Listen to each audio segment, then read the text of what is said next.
Itinuturing ang Pilipinas bilang isa sa fastest growing economy sa Asia. Pero Pilipinas ang isa sa may pinakamataas na bilang ng mahihirap sa rehiyon.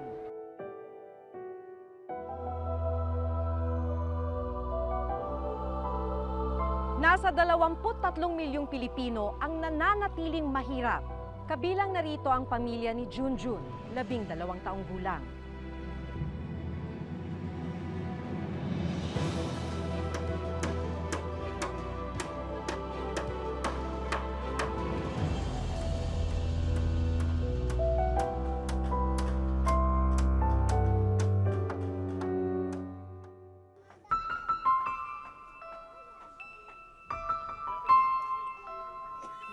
Dikit-dikit dati ang mga bahay dito sa bahaging ito ng Barangay Tunsuya sa Malabon. Pero sa isang idlap, nasunog ang karamihan sa mga bahay. Ngayon, ito na ang itsura, isang ilog ng basura.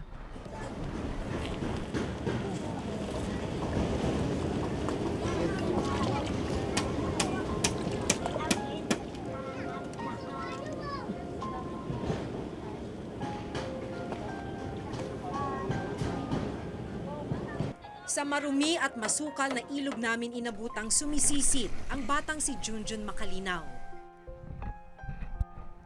Kasama ang kanyang pamilya sa mahigit 1,000 pamilyang nawalan ng tirahan matapos ang sunog.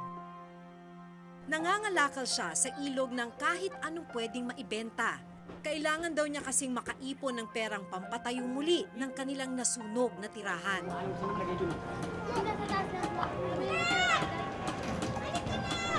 Walang anumang proteksyon sa katawan si Junjun. Mo. Sa dumi ng tubig, halos wala nang makita sa ilalim nito. Nag-iipon lamang siya ng hangin sa bibig. Pinipigilan ang kanyang paghinga para hindi siya makainom ng maruming tubig. Lakas ng baga at tibay ng dibdib ang puhunan niya sa gawain ito.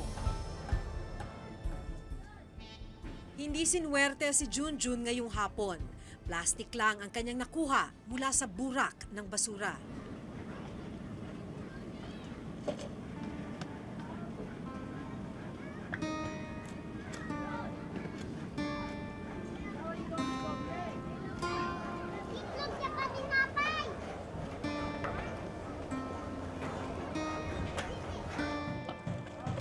Ano gagawin mo dyan sa plastic? Nico. Dami ka na naikot?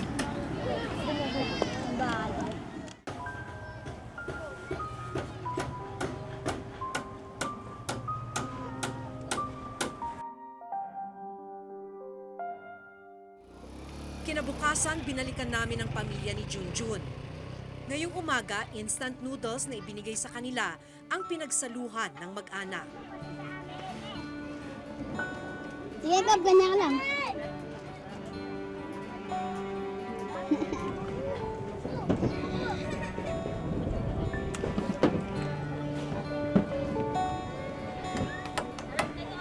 Pagkatapos ng almusal,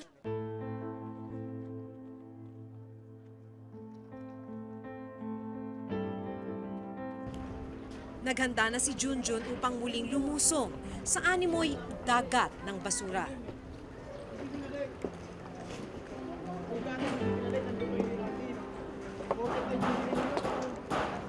Dito lumulusong si Junjun. Sabi nila, sa bahaging ito, lampas tao na.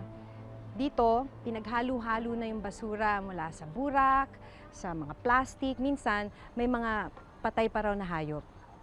Dito ka ba kumukuha? Opo. Dito, Nang- halakal.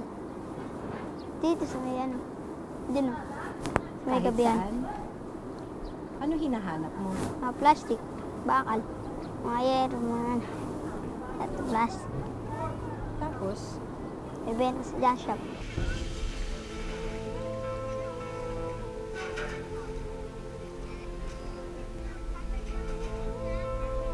napansin kong walang sapin sa paa si Junjun. Ano nangyari doon sa tsinelas mo? Putol. Tapos, yung bago ko nasunog. Pero hindi na magamit. Hindi na. Tinapon ko na. Tinapon mo na. Hmm. So paano ngayon? Hindi naglalakad ka ng... Napa ah. Sanay naman ako eh. Masakit. Hindi po. Nasugatan ka na ba? Opo. 7 beses na. Anong ginagawa mo pag nasusugatan ka? Wala, tinitish ko lang.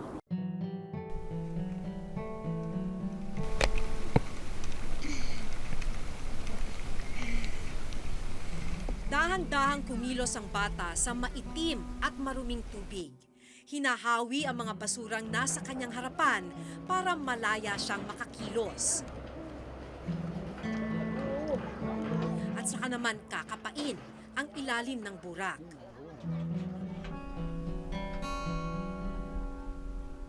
Panglima sa siyam na magkakapatid si Junjun. Kasalukuyang walang permanenteng trabaho ang kanyang mga magulang. Kaya kailangan daw niyang magbanat ng buto upang makatulong sa pamilya.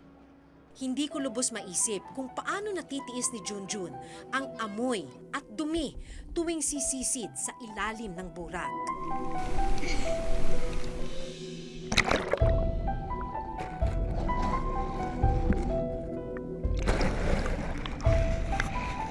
Nandidiri ka ba habang nandito ka sa gitna ng basura?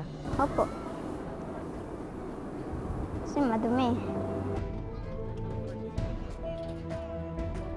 Malay mo, may mga bubog, mga infeksyon, matetanong.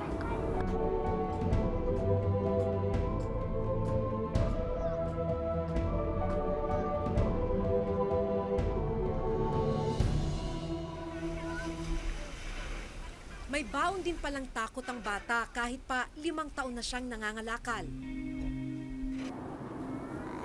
Inaabahan ako, baka lumubog ako. Yung mga bubog, kasi nasa ilalim. Pag lumubog ka, diretso sa bubog. So dahan-dahan mo siyang ginagawa. Po.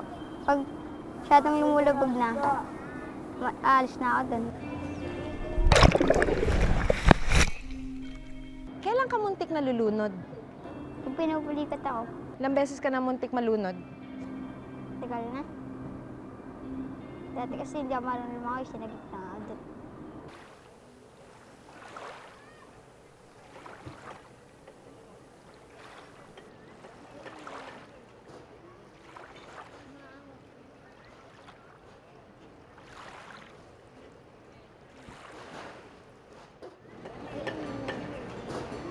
Sa edad na 12, grade 1 pa lang ang natapos ni Junjun. Hindi raw kasi kayang tustusan ng kanyang pamilya ang kanyang pag-aaral. Siyempre, darating din naman ang panahon na tatanda ka na rin, di ba? Anong nakikita mo sa sarili mo? Pagtanda mo, naiisip mo na ba yun ngayon? Hindi pa. Pero kung kunyari, nangangarap ka, anong gusto mo? Masaya. Ano yung magpapasaya sa'yo? Yung pamilya ko. Kaya kahit mahirap at delikado ang ginagawa niyang pangangalakal, baliwala dahil para kay Junjun, sa ganitong paraan lang siya makatutulong sa kanyang pamilya. Habang nangangapa si Junjun sa dagat ng basura, nagtsatsaga namang pumila ang kanyang ina para makakuha ng relief goods.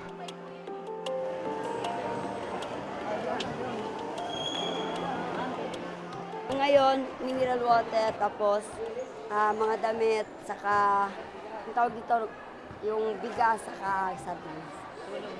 Malaking tulong na ho sa amin yan para pantawid gutom. Araw-araw kailangan niyang pumila. Dito raw sila pansamantalang umaasa ng pagkaing lalaman sa kanilang kumakalam na sikmura. Kung sa paggising niyo po ba, anong unang-una ninyong pinoproblema paggising niyo sa umaga? Yung kakainin namin, tanghali.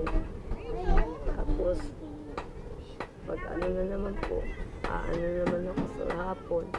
Kaya po, kuminsan, kahit to na ihirapan ako, tinitiis ko na lang. May tuturing na informal settler ang pamilya ni na Aling Teresa. Kabilang sila sa mahigit 100,000 pamilya na informal settler na nasa danger zone o mga delikadong lugar dito sa Metro Manila. Umiiyak na lang po ako sa santabi. Wala po akong magawa. Kahit sabihin na gano'n, hindi ko magawa sa buhay ko na. Kasi hindi naman po ako po makapaghanap buhay sa ngayon. Dahil ano po katulad yan, nawalan pa kami ng bahay. Sa isang araw po, kakain po sila isang beses. Tanghali po sa gabi, wala. Tapos yung mga anak, pipilita silang mga lakal, magkuha ng siguro sa sobrang gutom. Pag lumulusong po sila sa basura, naawa rin kayo. Opo, talaga po naawa ko, lalo na po yung masusugatan sila. Tapos yung lulubog na walang makakita. Yun lang po ang inaano ko sa kanila. Kaya sabi ko sa kanila, mga anak, ibaling basta konting ingat lang. Kahit labag lang sa kalooban namin mag-asawa na nakikita namin mga lakad sila. Pero gusto naman nila yung gano'n para daw po makatulong sila sa amin.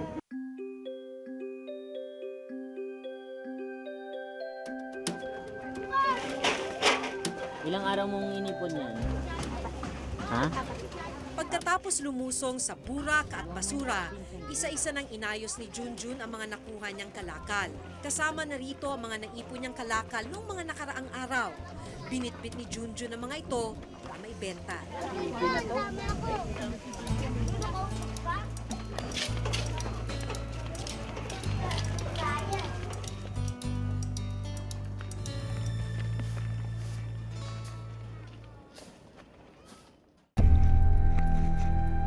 Paglusong ko, pagkuha ko ng baka sa ilalim yung baal na sunog.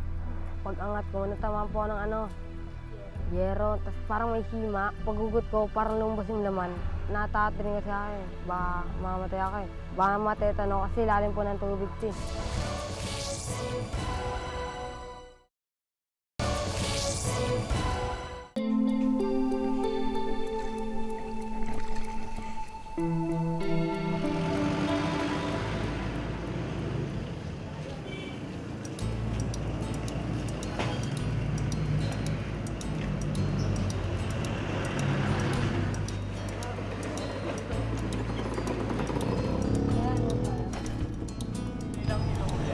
Apat. 10 pag-itim na plastic. 2 kilo lang, te. Dalawa. Magkano naman po yan? 60. 8 isang kilo. Magkano yung tinita mo? 56. Anong balak mo bilisin sa pera mo? Tayo.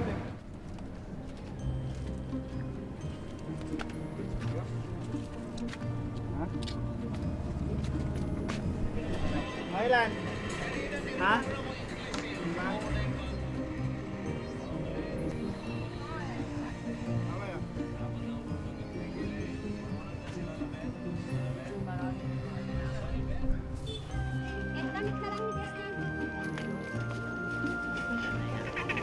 Pag-uwi sa kanila, inabutan naming nagsisiksika ng kanyang mga kapatid sa maliit na tolda na nagsisilbi nilang silungan. Nagbabadya na rin kasi ang pagbuhos ng ulan. Pinagsaluhan nila ang tinapay na uwi ni Junjun. Ito na ang nagsilbi nilang pananghalian. Paano pag umuulan? Ginagawa na? Wala. Nauulanan na lang kami. Magtista lang kami dahil Ito nga, maambon na eh. wala kaming pambili ng couch.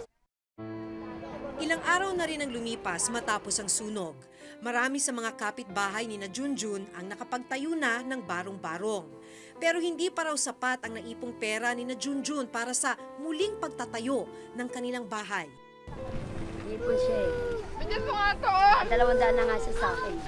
Paano yung mga pagtayo natin ng bahay na yun? Siguro naman matutulungan din ako ng anak kong pangalan. Hindi naman kaso. Kailan siya darating? Sabado. Hindi ko lang hindi ko lang mataya kung Sabado o Linggo. Dahil wala pang kasiguruhan ang tulong na darating, pinagtagpi-tagpi muna ng ama ni Junjun ang mga naipong yero upang magkaroon sila ng dingding. Tuwing umaga, ito ang nagsisilbi nilang kusina at hapagkainan. Kain na.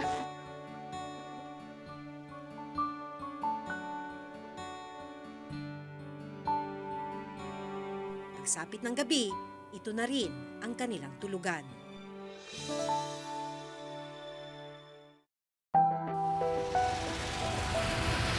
Ang kahirapan ng buhay ang nagtulak sa kagaya ni Junjun para maagang magbanat ng buto.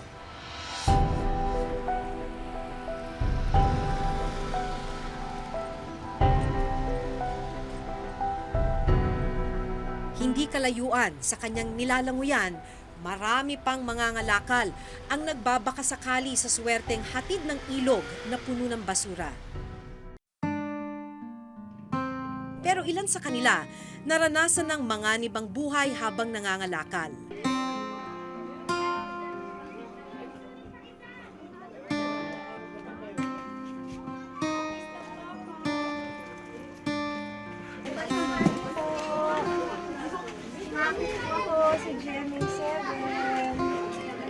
Ang 15 taong gulang na si Miko, sariwa pa ang sugat sa paa na natamo sa paninisid sa masukal na ilog. Paglusong ko, pagkuha ko ng baka sa ilalim, yung baal na sunog. Pag-angat ko, natamaan po ng nung yero. Tapos parang may hima. Paghugot ko, parang lumabas yung laman. Natatakot rin kasi ako eh. Baka mamatay ako eh. Ay, tinatakot ko. Baka matetano kasi lalim po ng tubig ito eh. Pero ngayon ka lang ba nasugatan sa pangangalakal? Opo. Dati, nasusugat-sugatan ka ba? Anong pakiramdam sa ilalim? Habang lubog ka sa ilalim ng basura? Malamig-lamig. Tirira. May mga patay na daga, patay ng aso. Ay, iniisip mo nga bang andun ka? Parang nagugutom ka na nauuhaw. Iniisip ko pa, sana kung napag-aaral ako, di ko sana magagawa ito. Bagamat tumigil na sa pag-aaral at grade 1 lamang ang narating ni Miko, gumagawa pa rin siya ng paraan para patuloy na matuto. Pakita mo sa akin. Bago pa yun naka-plastic, ginawa ko, inuwi ko. Bakit mainungit? Para mapagbasa po ako. Para mag-practice pagbasa. So kahit maano lang pwedeng basahin, pinagpa-practicean mo. Paano? Sige nga. Alam mo ba na hindi ka dapat matakot sa kamatayan? Bakit mo ginagawa ito? Para po matuto. Kahit wala pong pinag-aralan, sa may natutunan po ako. Tubong Katbalogan, Samar ang pamilya ni Miko. Noon lamang nakaraang taon, lumuwas ang kanyang pamilya dito sa Maynila upang dito na manirahan. Kasi ang hirap daw ng buhay dun eh. Ang kinakalang namin dun yung ang mais. So akala mo ba nung papunta nyo dito, Kala, gaganda yung buhay mo? hindi ko pala. Pupunta rin pala ako sa pangangalakal.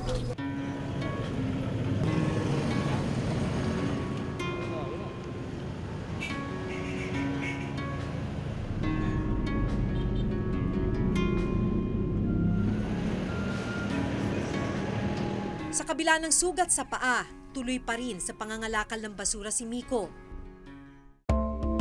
Pagsapit ng gabi, sinusuyod ni Miko at ng kanyang mga kaibigan ang mga basurahan sa kanilang lugar. Naghahanap ng mga plastik na bote, karton at kung ano-anong pwedeng ibenta sa junk shop. Bakit hindi mo matigilan ang pagkalakal? Minsan wala pa kami pambigas. Nangangalala ako. Binibili yung pambigas pag umaga na. Matapos ang 3 oras ng tuloy-tuloy na pangangalakal, ngayong gabi, nagpahinga muna sandali ang mga bata. Hanggang anong oras kayo dito? Hanggang alas 7 pa ng umaga. Dito na po na kami natutulog yung gabi. Paano kayo kumakain? Pag kumukuha po doon ng pagpag, yung tira-tira, kinakain natin kinakain ka ganun. Mga pagpag, nilagay nila dito. Bibigyan po kami ng kanin.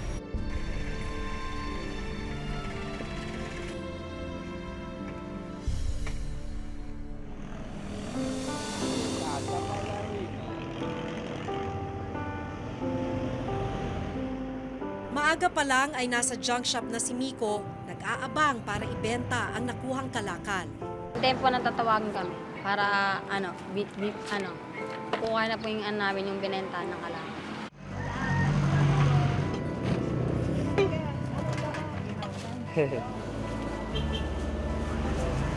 Kaya ka na, Miko. Ano si Rico? Anong balak mo? Paano ka mag-iipon? Plano raw niyang ipunin ang kikitaing pera. Nagbabaka sakaling makatutulong ito upang muling matustusan ang kanyang pag-aaral. Sa time mo nagsabi, nang bagsak mo rin pangangalakal. Pero ikaw, anong sinasabi mo sa sarili mo? Pag ako napagtapos, papamamawalaan niya rin ako. Sasabi ko sa kanila. Isang linggo na mula nang masugatan si Miko pero hindi pa raw niya napapatingin sa doktor ang kanyang sugat sa paa. Kapansin-pansin na rin ang pamamaga nito, kaya sinamahan ko siyang ipatingin ito sa pagamutang bayan ng Malabon para malapatan ng lunas.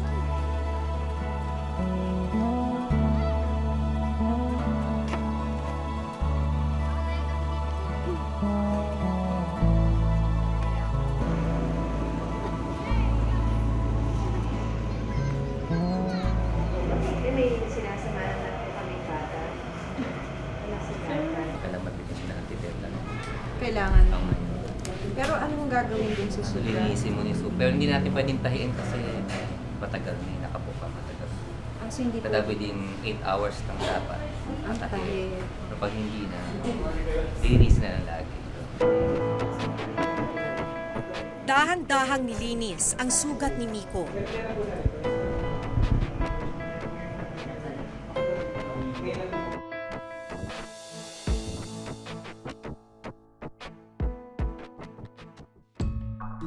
Yung toxins, kasi lalo-lalo na yung isang pinag-aralan na rin sa mga basura, yung lead poisoning. Kasi lead can be found anywhere eh. So yung lead poisoning, either ma-ingest nila directly.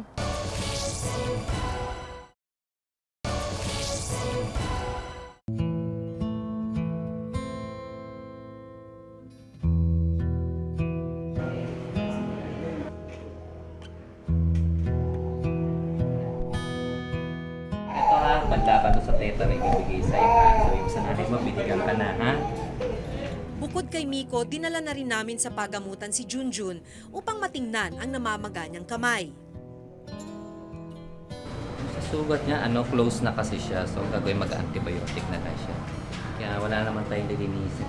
Kaya namamaga talaga sa loob na yun.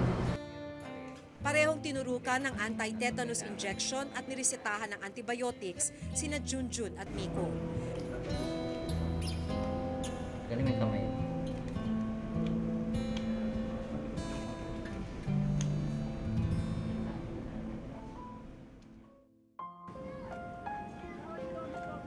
Upang mas malaman ang masamang epekto ng ginagawang pangangalakal ng mga bata, Sabi, answer the petition. isinama namin si Dr. Julie Cagyat ng grupong Council for Health and Development sa Ilog kung saan sila sumisisid. Yung mga bata po katulad ni Junjun, ano yung mga risk na kinakaharap niya? Kung titingnan nyo na lang, no, yung tubig, syempre ano rin yan, mabubuhay at ano dyan yung mga bakterya, yung mga maduduming microbiological yung epekto, yung ano rin na nandyan. So, yung epekto rin sa katawan niya, pwede siya magka-infeksyon. Siyempre yung sugat niya, ma-expose. Tapos, siya rin, kung maiinom niya yan, infection naman yan dun sa bituka niya. But that's the short term po, yung mga sugat. On the long term, Yung long term, yung toxins. Kasi lalo-lalo na yung isang pinag-aralan na rin sa mga basura, yung lead poisoning. Kasi lead can be found anywhere eh. So yung lead poisoning, either ma-ingest nila directly. Sa pag-aaral na ginawa ng United Nations Children's Fund o UNICEF, nasa 12 milyong bata sa Pilipinas ang nabubuhay below the poverty line at napagkakaitan ng mga pangunahing pangangailangan gaya ng pagkain, kalusugan, edukasyon at maayos na tirahan. Nasa mahigit 300,000 kabataan ang nakararanas ng severe deprivation of shelter. Pinakamataas sa Metro Manila kung saan umabot sa halos 80,000 kabataan ang walang disenteng bahay, kabilang na sina Junjun. Una, yung pag-create ng mga sapat na at nakabubuhay na mga trabaho Unang-una sa lahat yun. Tapos, makabuluhang dagdag sahod para sa mga manggagawa. Napakataas nung unemployment, underemployment sa kasalukuyan at yung napakataas din nung kawalan ng lupa.